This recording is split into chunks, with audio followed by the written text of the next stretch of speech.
Hello learners of all ages, my name is Mr. Montgomery. I teach 4th and 5th grade math, and today we're going to be learning about how to estimate decimals. Now again, estimation is that fancy word for saying we're trying to get an answer that is close, and there's many different ways to estimate. Your book has a way to do it that's a little bit different than what I was taught, and I think is a little bit easier, but we'll learn multiple different ways. So, the two ways that they want us to try it out is front-end estimation and rounding. Now front-end estimation usually works best when all the digits are aligned in the front. So I can see that I have all digits that are in the ones place, and it works best that they work that way. So 9, 8, and 1, if I add those all together, I have $10. Not $10, excuse me, $18. Wow, I can't add today. That's all right, $18 so far. Then they want you to kind of add up the cents part to get a little bit extra. Well, that and that, if you add that together, is about $1, and that's about another $1, so that's about another $2 to get $20. And I figured out that, well, if I take the 9 and put it here, that would equal $1 and 50 cents, and almost about another 50 cents is about another $2. So that's 18 plus $2 is $20.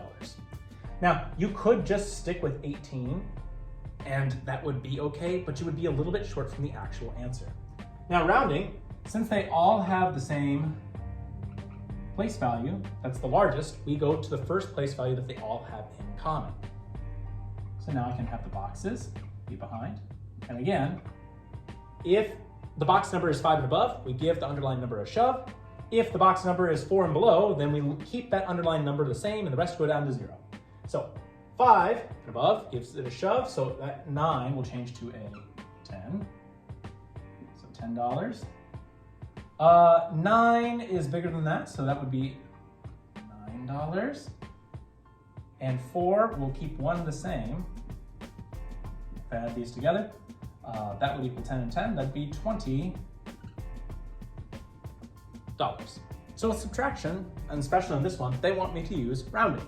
Well, I'm going to be rounding to the nearest hundreds place because they both have 100 value for both the numbers. So I'm going to put a box behind 9, a box behind the 1. So 4, well, that's 4 and below. That's going to keep that 9 the same, so it's still 900. And 3 is going to tell the 1 to stay the same as well. So if I subtract 900 minus 100, it is 800. Now, one thing to keep in mind, since this is estimation, I forgot one thing. About 800, because it's not exactly 800. If I subtract these two numbers, it is going to be close to 800, but it's not going to be exactly 800. Please do not forget your about like I did. Learn from my mistake.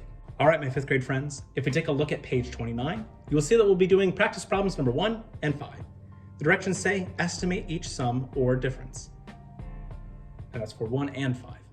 If you have any questions on how to estimate with decimals, or how to round or use front-end estimation, please let me know when you come to class tomorrow.